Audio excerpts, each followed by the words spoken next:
Hello, we're going right back to our Find the Ancient Crypt level. Third person, talk to an NPC, enemies, non-human enemies. Third person action adventure, a little bit of platforming, interior, exterior. We're just at the beginning here. We're repeating a lot of what we've already done. And if you're getting disinterested as in, wow, we're doing this again. Yep, this is how you get good at being a level designer, or, oops, text. You do it over and over again. You can build a whole bunch of levels. Imitating existing levels is cool too. You should do that. You know, find a favorite game and try and build it out. And you can start understanding spatial relations better and how the scale and everything works with the character and the camera. So we started with text on our last block out. We need to continue that and do it more. You need to describe what's happening. So I'm right away, I feel like I have a good setup leading to the church. And now I'm going to establish my text goals here and descriptions to keep this moving forward. So I'm in world settings. Let's turn that off. Go to my text render object and go to details.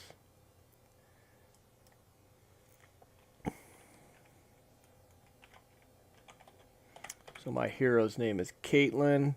Caitlin arrives on the trail.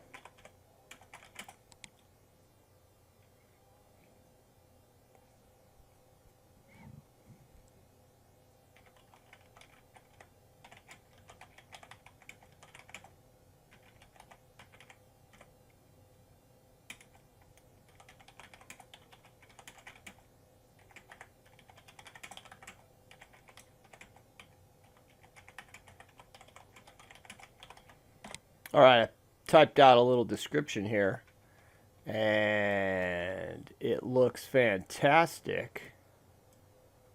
Look at that. No, it does not. So formatting, cleanly communicating, I'm the player. Whether you're not going to show this to the audience yet, you're going to be showing it to your team, so you need to clearly communicate to them what's happening here. One trick is you can click in your text here and you can hit Shift Enter, which will create a break. And then at church I will create another break, Shift Enter, and then I will see where the next break is needed at heavy.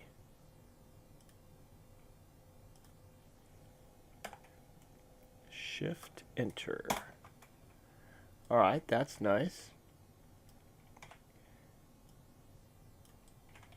And I'm going to be fighting on gray. It's really hard to read, and I'm going to have to do that. That's not good. I always want it in a good, obvious spot. I want it to be the same text size every time. I want it to be, so I'm going to scale it down a little bit. A little bit cleaner. I don't have to look up and move my camera around, but I'm going to put a background behind it. I grab a plane, and I'm going to add a quick color to it. Not bright red.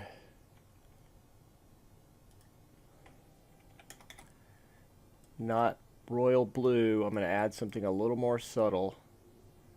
And we do that by simply going to, I guess I'll just go here. So I right click, material, M underscore, we will call it blue. Blue will always signify text descriptions. Consistency is important.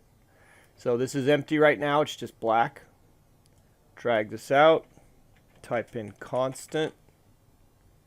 You'll see there's 4 different constants. I want the constant 3 vector. That is an RGB value. when attached to my base color. So if I click on the black here, I could just pick a color, and let's pick a nice subtle blue. And since the text is kind of gray, we'll make it a deep blue. Grab our attention. There we go. So this seems like busy work. Why are we doing this? You're going to throw it away later. All level designers do gets thrown away. The only thing we get to claim as ours is it's fun. I designed it. I put everything in. I tuned it. I can't see put everything in, but we make it fun. It's our initial idea. It is our concept, level layout, the way we put in the mission, the way we tune the audio, the way we have all the timing work. A combat system, if it once it exists, we tune it and make it work within the confines of our combat and make it better. Usually the combat team is relying on us to come up with new innovative ideas to make combat more interesting, or come up with ideas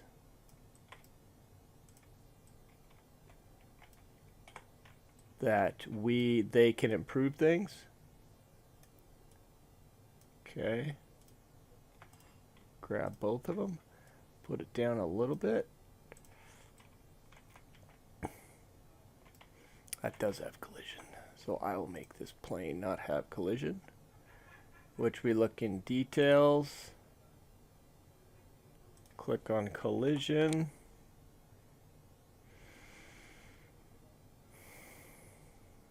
There we go. And so collision presets right now is default.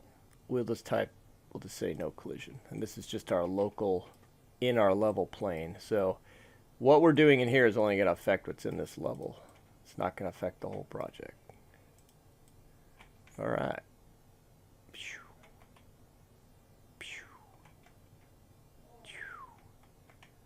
So as we're approaching it, let's start from scratch.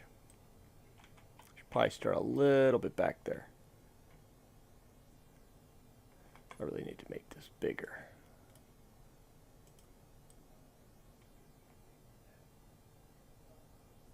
That's perfect. It's setting the mood. It's just giving us a description. So we start heading towards the church. So this one could just stay up. If we want to, as we move forward, we want to have things feel more in unison. I'm going to copy and paste so I don't have to reformat everything. I just use the same color, same text.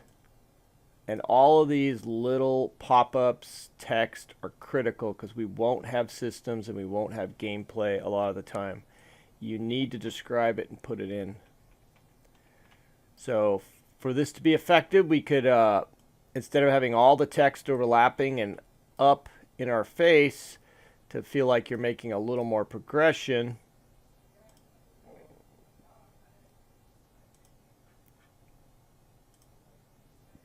we could go here, grab the text and rewrite it.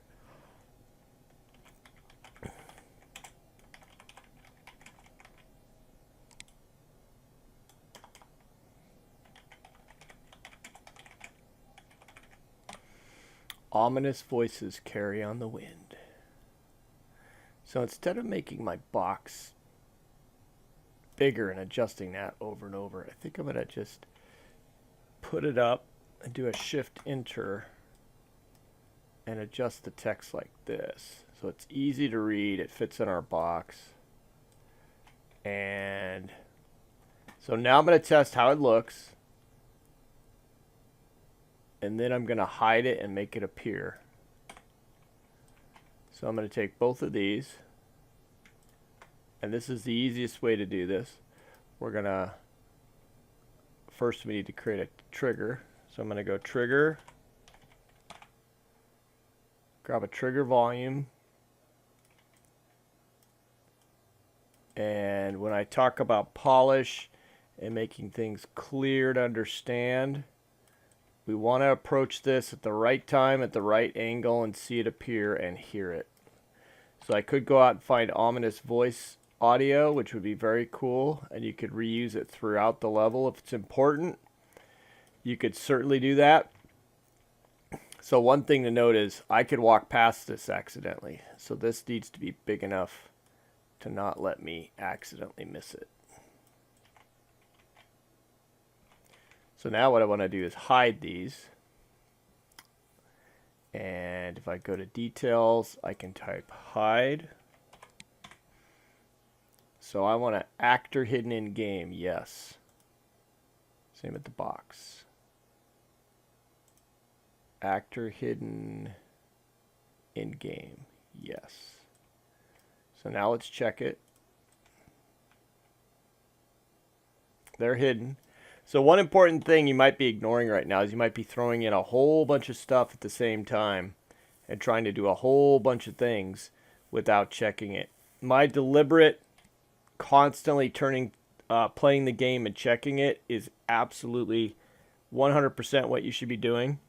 If you copy and paste what's in these videos and just hit play and it doesn't work, that is absolutely the wrong way. You need to put the trigger in, put the text in, see if the text will hide.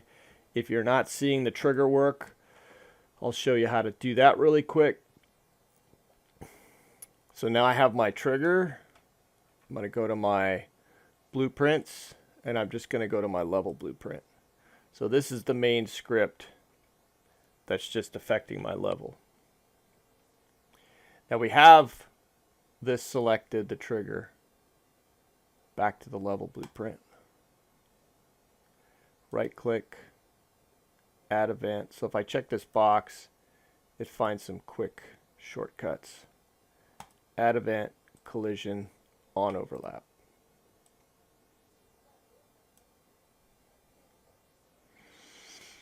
So what I want to have happen is another way to make sure the player only interacts with this. We could cast to the third person character. So right here, if you cast to third person, and we don't want class, we want character. This third person character you connect to other actor. This will only interact with our character now. And so from this, what I want to do is set hidden in game. So one thing you gotta make sure of, look at all these hiddens. Set hidden in game mesh. Well, it could be a mesh. Fog, it's definitely not a camera. It's definitely not a camera boom. It's definitely not a capsule. But I'm pretty sure, I'm trying to think, what would mesh be associated with? It's not a simple actor, basically. So I'm not sure what exactly mesh is, but actor is what we want. So there's a lot of nodes, a lot of functions, a lot of events that are very similarly named, but you got to make sure they fit the right details, the right topic, the right target. So ours is set actor. So nothing's going to happen yet because they don't know what these are. So I'm going to click on this, go back here and right click, create a reference. So right now it's unnamed, it's just test render actor. And by having this clicked, it gives me a quick shortcut to create reference. I need to click on the blue box, do the same thing, create reference. Now let's go over there and hit play.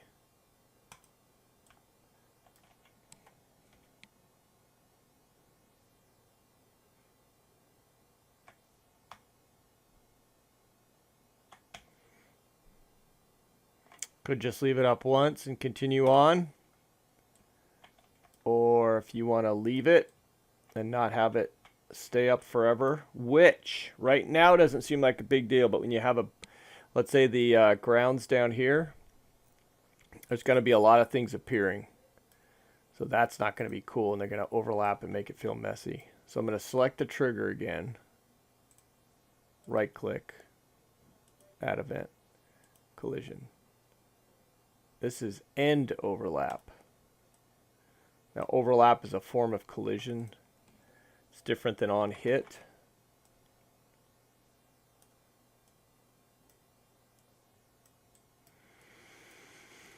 Now, if that didn't work, it didn't unhide, you have to check this box. So you'll see that in a minute. I'm going to connect. I don't know why it would need this to unhide, but if you do it in reverse, you need it. Connect that. These are the same two targets. So if this gets messy, you can just copy this reference. But we could also do this. Take the same function, connect the same. So that's not too messy. That gives us a clear indicator that we're doing something on overlap and end overlap, and you can see the references right there. Now I need to check this because it's doing the opposite of this. Right now it was setting it as false, which unhid it. Now I'm going to set it to true. It'll hide it again.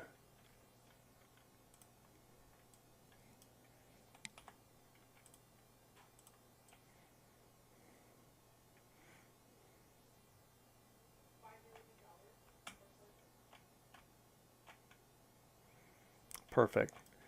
So the last thing we need to do on that, for it to feel like something's happening, is you have to put audio in.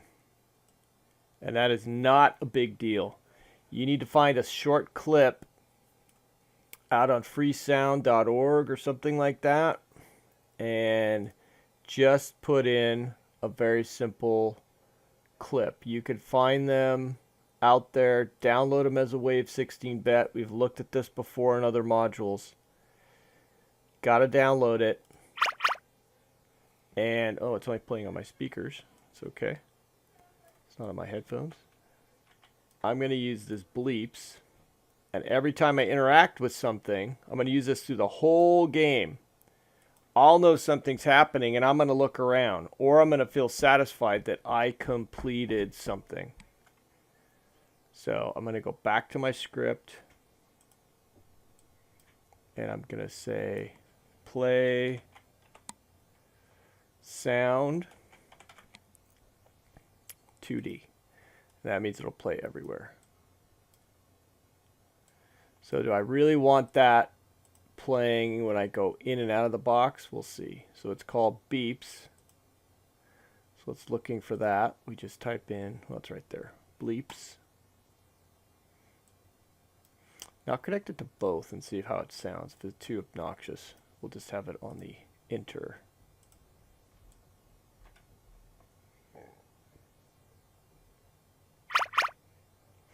So it really does feed into the player feeling like, whoa, something's happening. Okay, I accomplished something. I'm going to move on.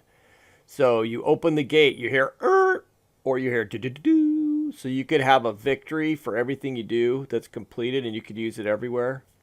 This one is a generic sound of I'm interacting with something. Something happened.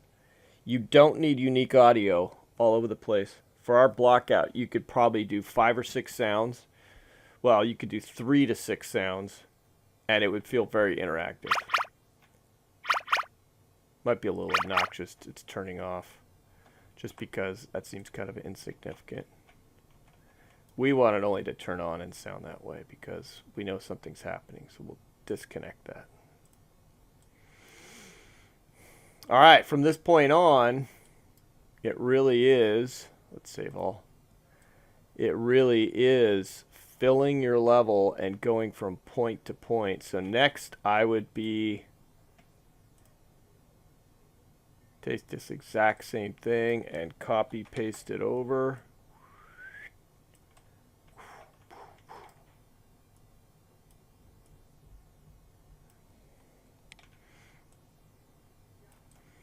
And this gate is going to open without any condition. It's just going to walk up and open, but I'll make it closer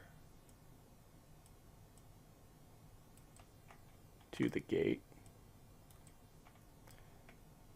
And I will have the text be properly in place to explain what's happening. Now with the gate opening, why do I have to explain it? I could just destroy it and make a sound of, but this could add more to it. you know, what's happening here. We hear more voices. Do we hear nothing? Caitlin is surprised and shocked that the church is so huge. You know, what story bit do you want to add to keep this moving forward? But this is what we want to do, like block it out, see the big landmark. Next thing I'm going to do from here is really like put the crypt in and this groundwork and the graveyard. So the hardest part is probably this first part. You really have to like establish and feel like you know where you're going and how to set it up. And then it should speed up because you have an audio in, a trigger in, text. So we're rinsing and repeating, getting a little better, more details, more immersion, some requirements, finding an ancient crypt, non-human enemy, etc. All right, hope this helps you build out a level. Thanks for watching. Bye-bye.